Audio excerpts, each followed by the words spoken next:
younger generation of Thailand.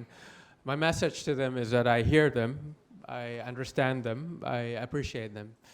20 years ago, I was part of them. I understand that the tension is rising, and there's 500,000, according to the government statistics, who not be. We must not lose this opportunity. We must not.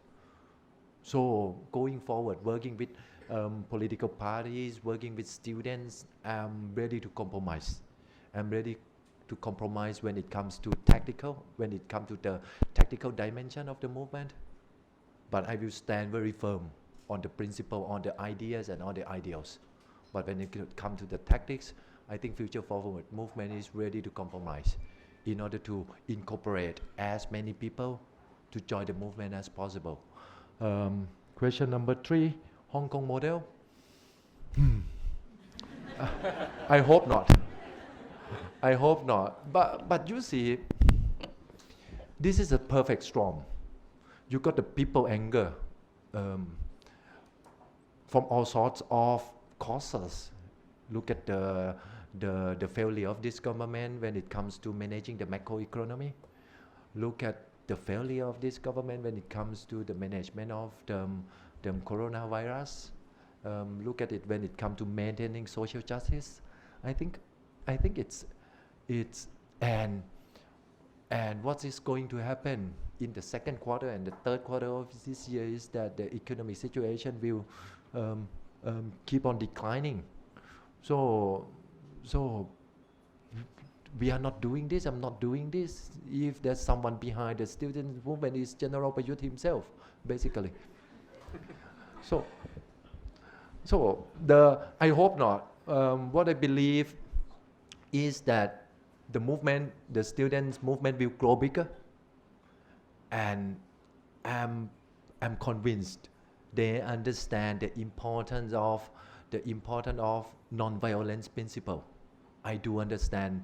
I'm convinced that they do understand this. So I hope not.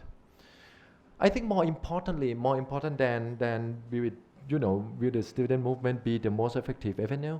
I think the question right now is what will be the common demand, the demand that's able to pool, to include all the groups of people. I think on the table you have basically two ways. One is the resignation of Kun Prayut Chan-o-cha as the Prime Minister, and the second is to dissolve the parliament and fresh elections. We have to understand it. With or without General Prayut, the regime continues. So resignation of General Prayut will not help. We have to demand further than that. This demand will not, the students will definitely not satisfy with this. The student will definitely not satisfy with the resignation of General Prayut. I think the demand has to be more toward to dissolve the parliament and calling for fresh elections. I give you one example why. In March 2019 election, 35 million people went to vote. And out of 35 million people, about 47% of the people voted for political parties who campaign against the continuation of military regime. 25% voted for parties that support the continuation of the junta. And 27% voted for parties which didn't declare their stance on this matter. So you can see that 40% against the junta and 25% for the junta. The gap is huge. The gap is huge. And people questioning why. What happened? We didn't vote for General Prayut, and why General Prayut has become the Prime Minister after the election? People are starting to question this. So the result, the reality does not reflect the results of the election, the reality does not reflect the will of the people. And that's why I think fresh election, the demand for fresh election is more suitable for the current situation, not the vaccination of General Prayut Chan-o-cha. As for myself, to the students or to the younger generation of Thailand, my message to them is that I hear them, I understand them, I appreciate them. 20 years ago, I was part of them. I understand that the tension is rising, and there's 500,000, according to the government statistics, who will not be able to find jobs.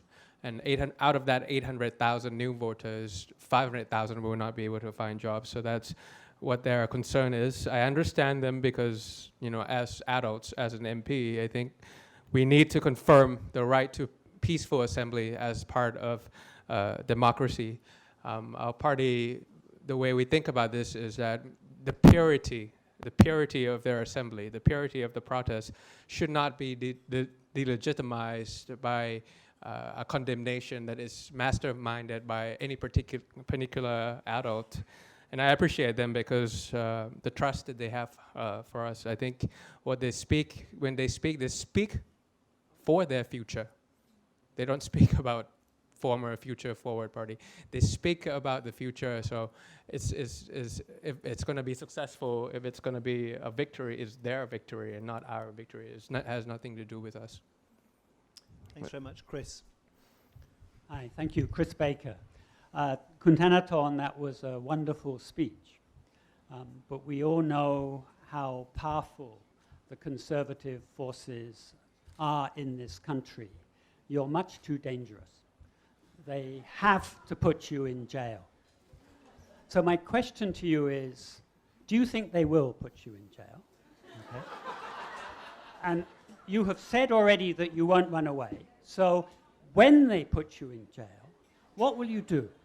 Because for a leader like you, and like Nelson Mandela or Gandhi or these kinds of people who have this sort of career, the time that they are in jail is extremely important in shaping their careers, as well as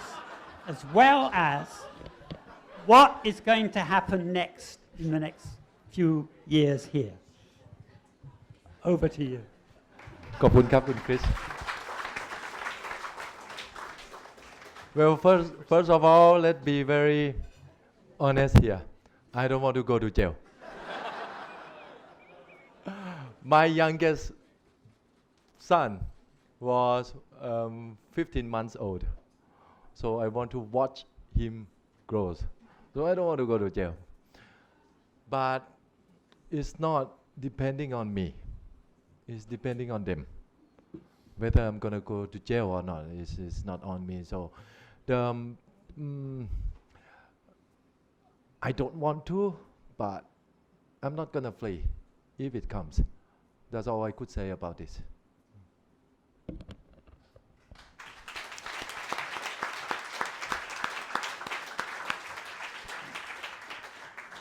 It's become quite a tradition fleeing from prison sentences in Thailand, so you'd be breaking that tradition. Next question, please. Peter Trainer, club member. Some of the question I want to ask has been partially covered, but it's a question for both the movement and the party, is how to get your message across to the people of the country, either students or for local elections. What's the difference between your interpretation and the government's interpretation of the difference between a flash mob and a political demonstration or a political discussion?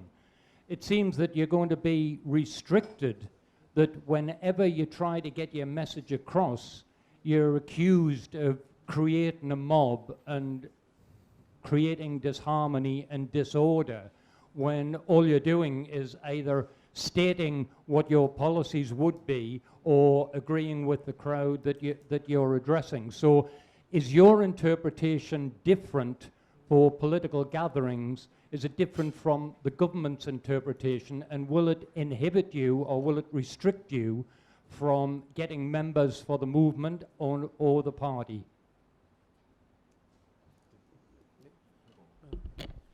Well, I think for them, there is no differences. Anyone that stand against them is their enemy, and they have the same way of. They always have this same pattern of dealing with this.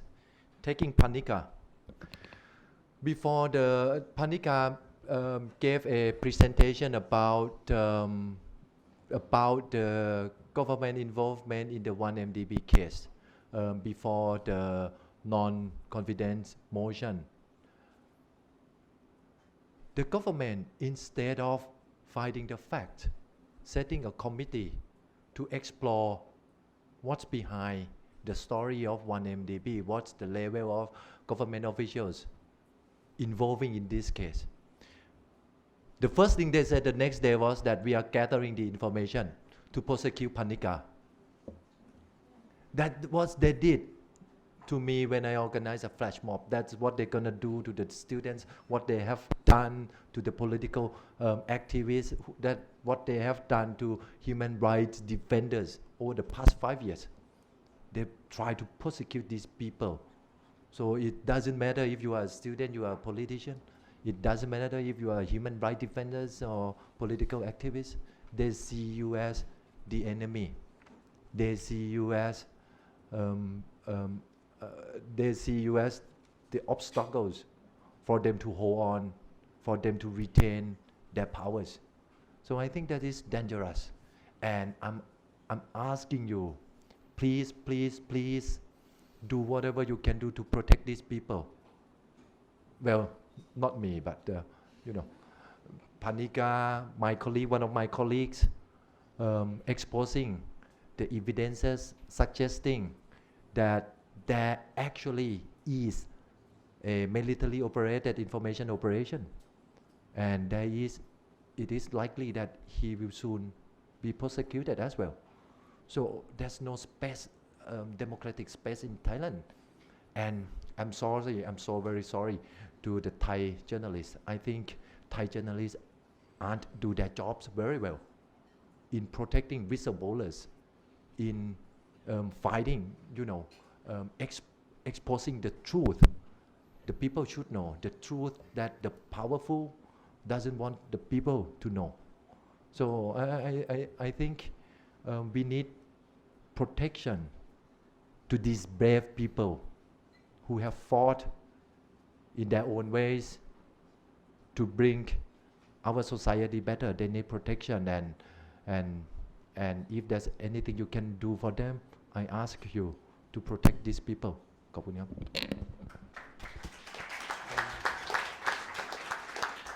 So I was one of the four, right, during that flash mob, and the remaining MP here. I think to answer your question very quickly, I think there's a big underlying differences when it comes to assembly.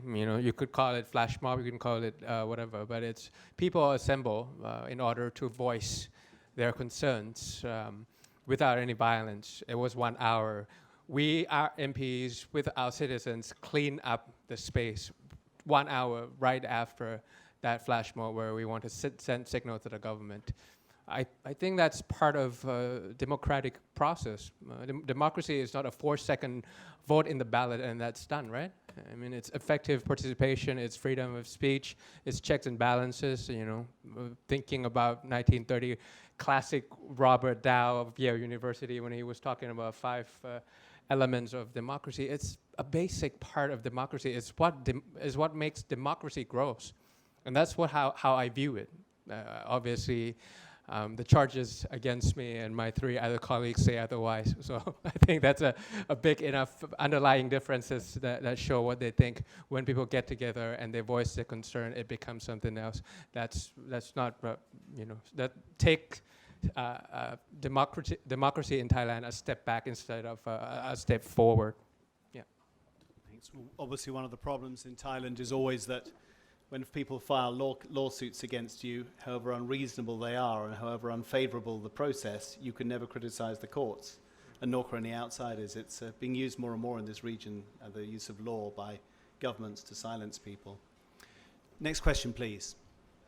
Good evening. My name is Olivier Evra. I'm a social anthropologist working on social and political aspects of air pollution in Thailand in general and in Chiang Mai in particular. So my question is twofold. First, how would you contribute to a Clean Air Act in Thailand concretely? Which kind of measure would you see implemented? And second, how would you specifically work in Chiang Mai, since you are talking about Chiang Mai quite a lot, where you probably know that better than me, but it's a very deep, historically, socially, economically problem, air pollution in Chiang Mai. So what would be the measures you would implement in Chiang Mai specifically, and how those measures would be different from the ones that are currently implemented by the current government? Thank you very much. Okay. Pollution in Thailand is like a ham in a sandwich. The government has the master plan, but it doesn't have the power, the Clean Air Act that gives the power for 8 different ministries to coordinate together. To them, when I was the chair of the Natural Resources and Environment Committee, I asked the person in charge to come in, and I asked him the 5 reasons of air pollution in order, and this is what he told me. He said first is from agriculture, burning of sugarcane, burning of rice fields. Second is manufacturing, which belongs to Ministry of Industry, right? The first one was Ministry of Agriculture. The third one is transportation, which belongs to Ministry of Transportation. The fourth one is about electricity, which is coal. 11% of Thai electricity is done by coal. There's still about 11%. And that's Ministry of Energy. So the poor guy who comes in, he's a director general level, almost retiring. The poor guy cannot answer the question because all the causes of air pollution in Thailand belongs to some other ministers who are higher than him. It's a kind of Clean Air Act in Denmark, in Sweden, Swedish Protection Agency, where I'm looking at Sweden as a model. Singapore, if something like that happens, it's this environmental protection agency that Thailand doesn't have. You have to have the act first. That can segment the problem and say, okay, no more agricultural burning for the next 1 week, or the construction side, which belongs to the Ministry of Interior, has to stop. No one has that power in Thailand. So that's the upper bread of the ham. The guy has a master plan to do this and that, but he doesn't have the power that gives him to do it, right? And the lower bread is the action plan. Like I said, the causes, when I kept asking for the sources, so then we attacked at the sources of air pollution. Of course, he would say something like stop burning and no more cars, no private cars, stop schools, work from home and this and that. But if there's no action plan, then the civil servants at the very bottom, they don't know what to do. So that's why the problems recycles itself throughout. And that's all the environmental problems in Thailand. The last act that we had when it comes to environmental protection, I was 12 at the time. So it's been a long time that it was revised. So that's why when I went down to Chiang Mai, Chiang Rai, Skonakorn, and see all the mining practices and this and that, and I say, okay, this is what we lack. We lack the action plan, the lower bread.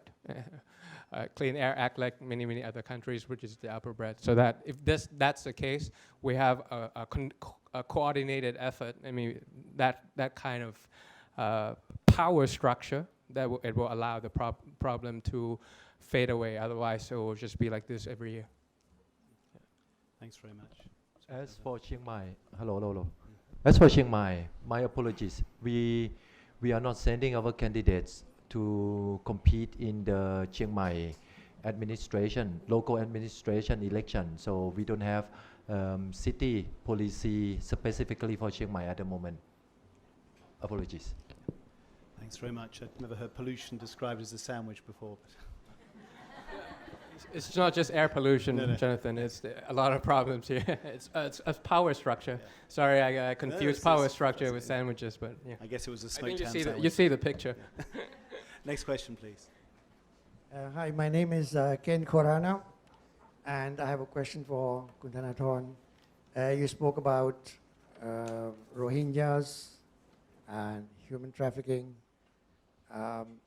As to what I feel, our security forces have kept our borders secure from illegal immigrants. I don't know what tactics they use, but whatever, our borders are safe. There are Rohingyas in India, Bangladesh, Myanmar, Malaysia, and all over the place. How would you keep safe? How would you handle if you are in the government? How would you handle that? What specifically are you addressing? And I realize it's Rohingyas. You Yeah. mean human trafficking, or are you talking about Rohingyas in specific? Actually, Rohingyas, more to Rohingyas. Yeah. How would you handle Are you referring to how Thailand should handle it regionally, or Rohingyas in Thailand? Yeah, Rohingyas in Thailand, those who come here and been sent out in the past. Well, okay, I guess that's a broader question, I suppose, about the very large undocumented population in Thailand. I mean, Rohingyas are obviously particularly vulnerable, but there are many, of course, from Myanmar, Cambodia, and others. Well, for me, a democratic Thailand would be in the best position to help assist the issue of Rohingyas. I mean, look at the trade, look at the relationship we have with our neighbor. A democratic Thailand would have enormous power to leverage against this issue with our neighbor government. I mean, we are talking about, I don't know what, 1 million people being displaced at the moment, if not more, right? This is a huge issue, and it's just, we are turning blind eyes on them. We have all the resources in the world to help. The world want to help this, and we, Thailand, the neighbor, doing nothing, and actually making things worse by seizing this opportunity to do human trafficking activities. I mean, I am totally convinced that if we are in power, I mean, if he is in power, we can do better on this. We can do better on this front. We can use our trade with our neighbor to leverage on this. We can pull ASEAN behind us, the Malaysian already doing their part, the Indonesian government also doing their part. So we could, be a force for the better to talk to the Burmese government, in my eyes. And more importantly, I think it's not about the Rohingya alone. I mean, we could contribute more. Look at what happened in the Mekong River. Mekong River is dying. Mekong River is one of the most important river in Asia, and it's feeding 100 million people, more than 100 million people, depending on Mekong River, and now it is dying. And why is it dying? Because there's no international cooperation between the upstream, right from China, right, to the downstream in Cambodia and Vietnam. There's no international cooperation, and who want to talk to China? Who's in the upstream? Can any single country have enough power to negotiate with China that the dozen of mega dams you are building upstream is killing the river? No, you have to work. At least the inland Southeast Asian nations have to work together on this and to talk to China as one. And who is in the best position to do that? It's us, it's Thailand. And why we are not doing this is very simple. The answer is very simple, because Prayut Chan-o-cha needs international recognition. He needs China.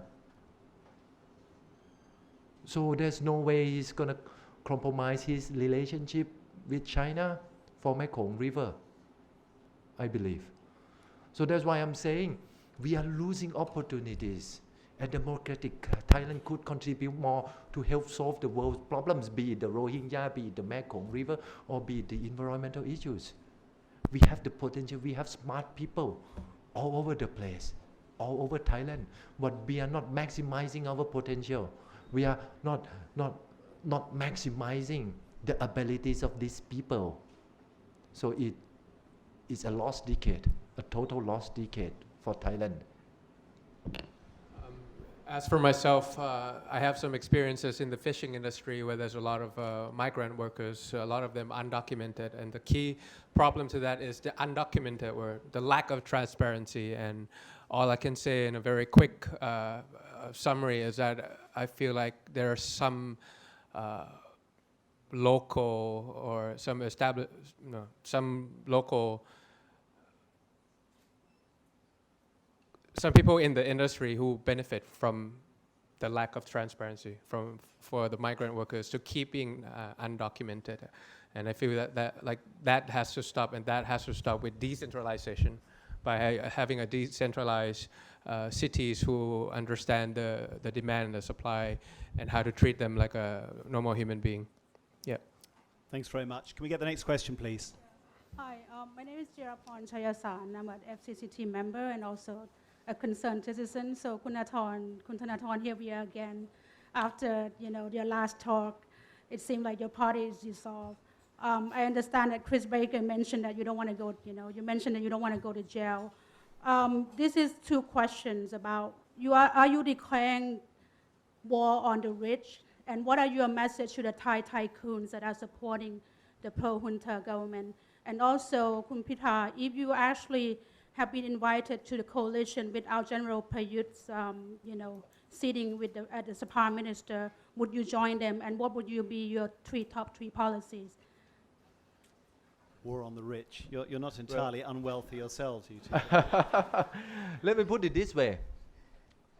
In this stage, as developing nation, we cannot reject the role of big corporations. We need big corporations. We need big companies. But the way they accumulate capital should not be regressive. They should be the one who go out and compete with the world, with technology, with innovation, in products and or services, and bring that value back and distribute it to the supply chain. So that should be the role of big business in developing nations, right? Capture the value from the outside, using the innovation, the power of the people in the country. That's how the Japanese build their big businesses, through the supply chain, having, for example, Toyota as the national champion, go out and capture value added in the world and bring back to Japan. That's how Korea built their nation. But us, big corporations in Thailand, they are not going out, but they instead lobbying for a regulation, lobbying for a law that could give them the power to monopolize the market. And that's the difference between the function of big corporations in developing nations. So, no, we are not declaring the war on the rich, but we want to change the relationship between the rich corporations and medium and small enterprises. Big corporations should not come down and compete with medium and small enterprises using the law that favors them, favor big corporations. But big corporations should be our flagships to compete with the world. So that is something I believe Pitha understands very well, and he will change it when he's our next Prime Minister.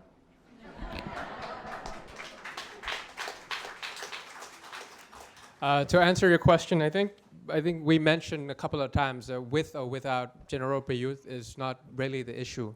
I think we all entered politics because we think that the system is rigged. How can 1% hold 67% of the wealth? according to Oxfam, how can there be 80,000 cases against our own citizens who just want the right to live, just because there are legal and inhumane evictions of land cases. So if we were to design our party policies or strategies, I can confirm with a strong voice that it will still be a strong, shared, solidified policies that we have talked about in the past 1 year. It's already ingrained in our DNA. We don't need any other influence from other people who are dissolved with the party. It's the meaningful democracy that means demilitarization, take military out to where they belong, not governing our country. It's about economic equality, ending monopoly, increasing transparency. It's about better environment, better sustainability. It's not about privatization of profit and nationalization of loss. And this is what I mean by how the system is rigged in this country. So if it's just a political party that says, okay, let's give subsidies to the farmers and not tackle the structural issues of Thai agriculture, that's something that we don't want to get into. So it's really not about an individual, but it's really about the system. Without General Prayut, but this system of elites, of conservatives, of other people, establishment continues. That's something that we'll still continue to fight for, against, not for. Thank you. Next question, please. Hi, my name is Nirowit. I am not a journalist, if that's okay. My question is about Cobra MPs. It was a really big deal when the Future Forward Party started a year ago, because you guys were a group of normal people who never wanted to do politics, but got together because you were tired of the status quo. But now a year later, we see that quite a few of your MPs have been bought and have become 14. Cobra MPs, including Monton Pokai, who's your district MP. My question is, what lessons have you learned, and what are some specific things you'll do to make sure this doesn't happen again in the future? Thank you. Well, 14 to be precise. To be precise, it's 14. What's the lesson I learned? Betrayal is common in politics. I learned it's hard. I learned it's very expensive way, very painful way. So, betrayals. Let me clarify one thing. We got recognized by the Election Commission to be a political party, official political party, to be a legal entity on the 3rd of October. Just 1, 2, 3, 4, 5, 6 months before the election. And we have to select, we have to choose our MP candidates before the new year. So we thought, because we thought the election might be, in the first quarter of 2019. So we have basically 3 months to choose 350 constituencies MP candidates. We got 3 months to choose some 350 people. So it was a big mistake. We didn't have enough time, to truly understand the motive behind their applications to be our MP candidate. So, but this is the lesson I have to tell him, because I wouldn't have an opportunity to do that again, So as for how do I feel about this? These 14 people, 10 of them are constituencies MPs, and 10 of them altogether collected 450,000 votes. 450,000 votes. And when we campaigned before the election, our campaign was very clear. We do not support military junta.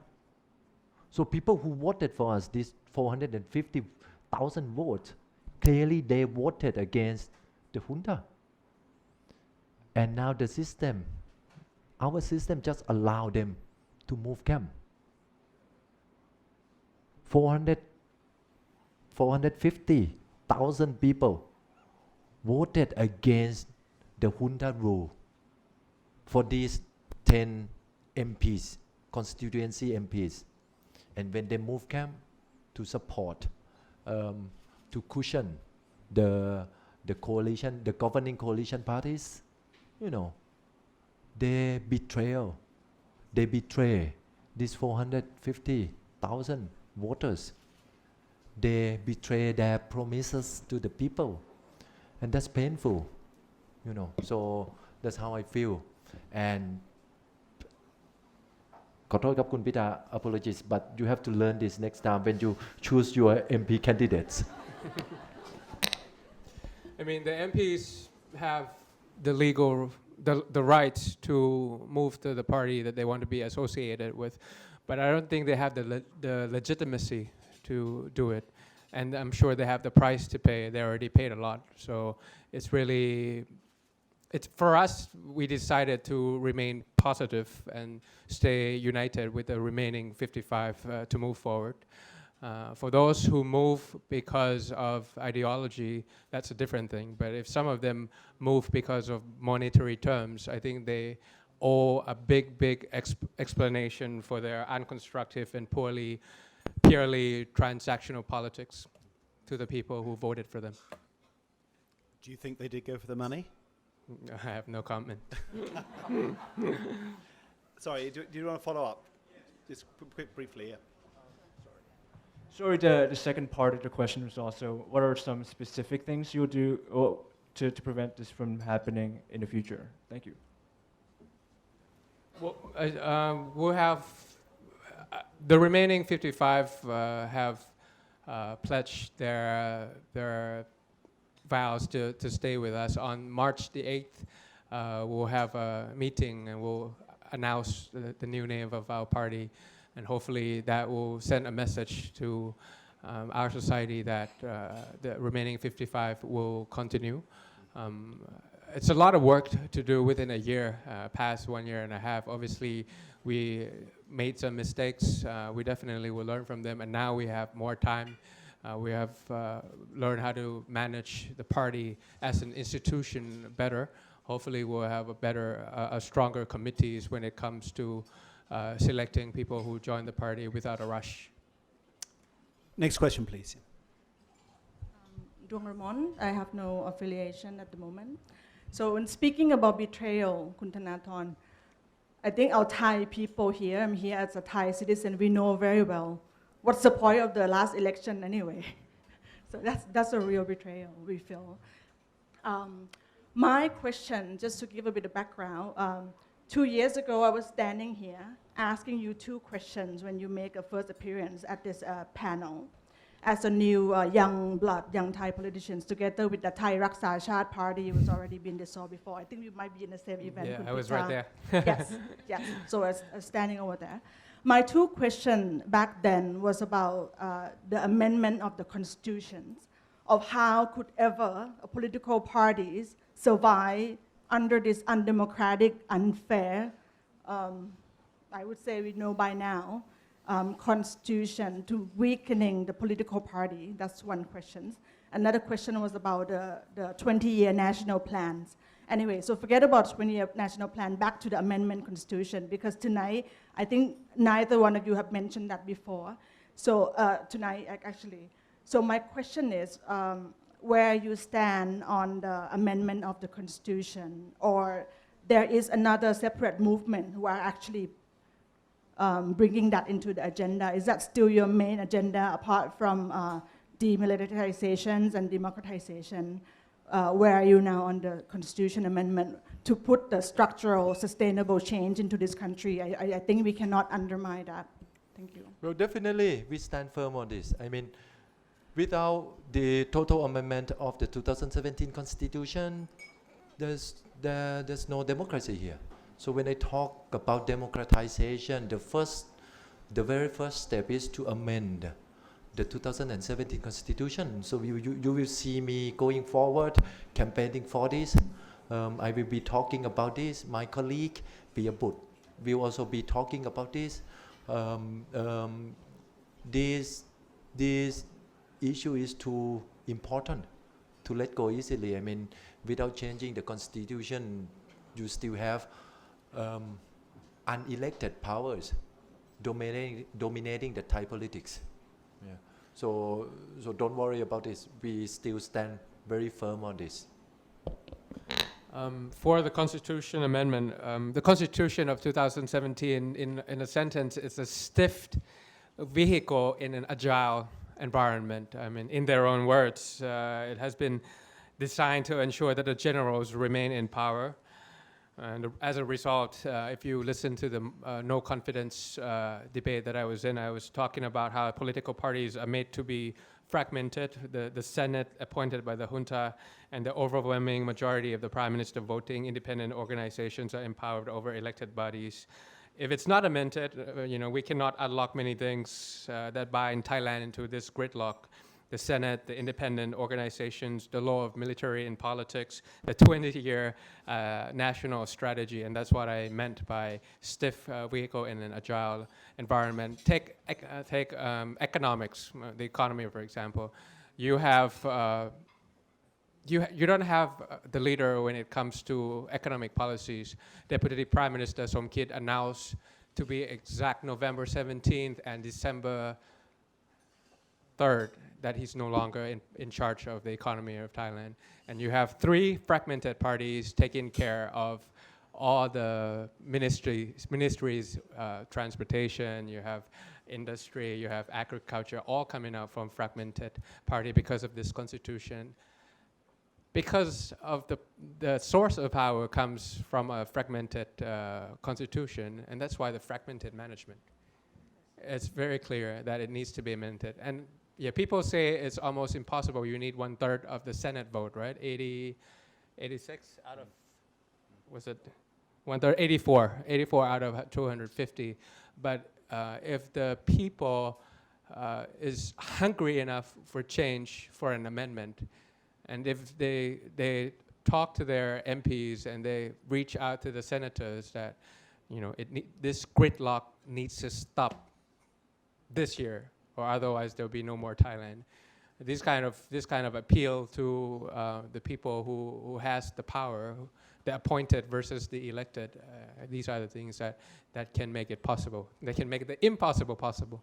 I think in addition, if I would have framed the question correctly, is that what would be your involvement? But I think Kun Thanathorn has already answered that this is still the agenda. Okay. Because it seems like there are separate movements who are campaigning on amend the constitution. But anyway, as long as it's already in your agenda, so as long as it happens, whatever. Let me give you another fact.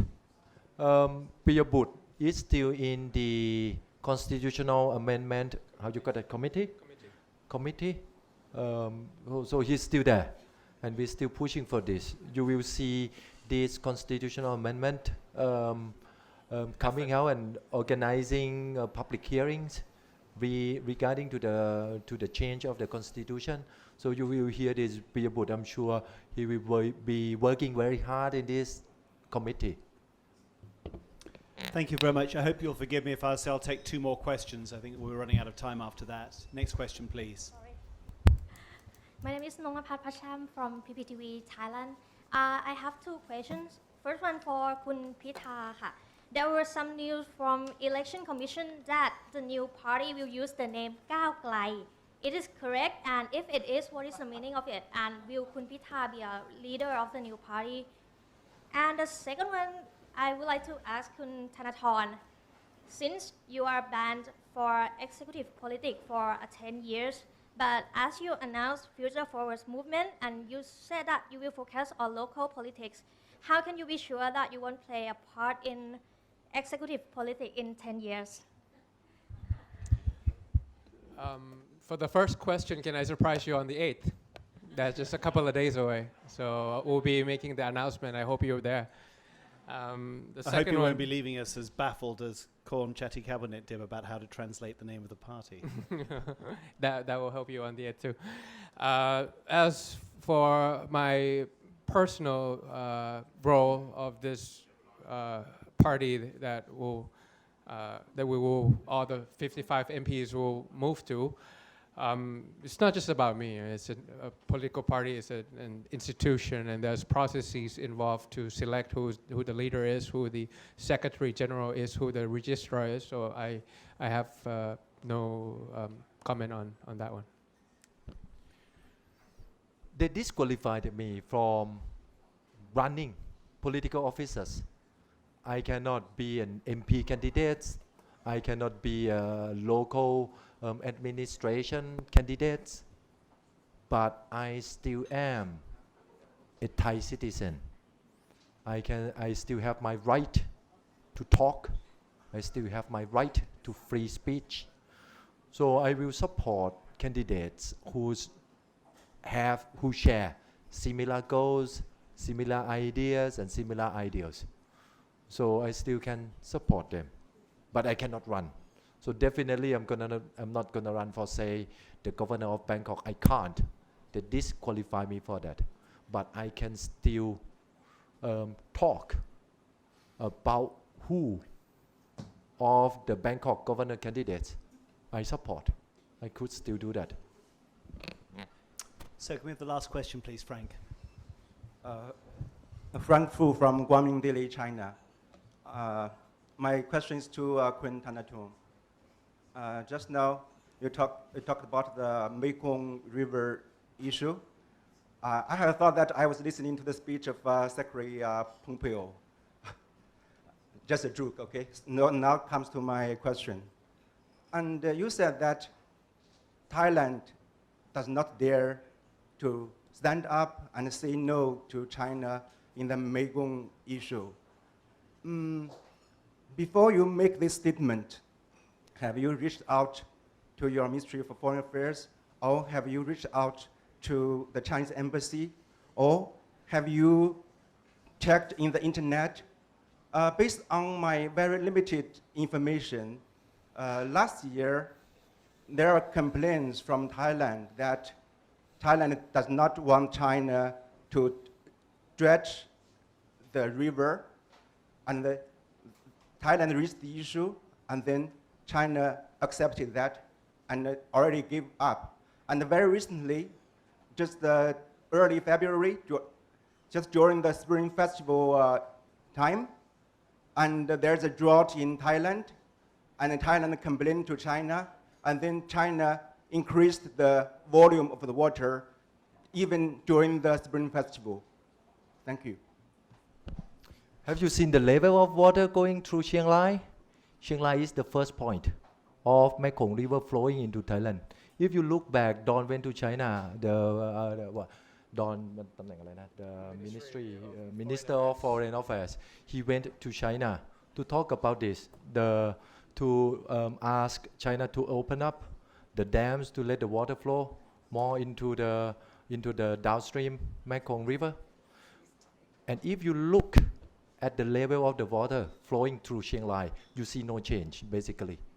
No change in the water, in the level of water rising through Chiang Rai. Chiang Rai is the first point of contact. So no, I don't see tangible outcome of the Thai government effort. Don flew there. It's in the news. Everyone knows that. But if you look at the actual stats in Chiang Rai, where the water, Mekong River, first contact Thailand, no, there's no change in the water level. The relationship with China is going to be important for every country in this region, and it's a difficult relationship because it's a very big and powerful country, and countries that have dealt with the United States will recognize the problem. I mean, do you have perspectives on that? Because there are always dilemmas for governments. Let me put it this way: we should welcome the rise of China. You know, they are too big. We cannot say no to them. We should welcome the rise of China, and we should, together with China, pushing them to be a responsible global player. I think that's very important. You cannot deny China, a country with 1.4 billion people. You cannot. And you can't stop China from rising. So what we should do together is to make the country more open, more transparent. We should do together is to make them to play a more responsible role, not to prevent them from engaging to the world. I think that's not what we want. What I'm trying to criticize is not China, but our foreign policy toward China. You understand? You understand the differences? I'm not trying to criticize the Chinese government. What I'm trying to criticize when I talk about the Mekong River is that Thailand foreign policy in this matter is very important to the lives of 100 millions of people, and we could do more.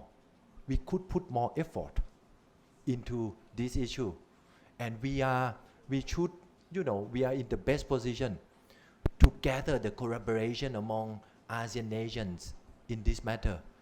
That, if I'm in the government, would do. ขอบคุณครับ Thanks very much indeed. I'm going to wrap it up there and give a very warm round of applause to our two-star politicians.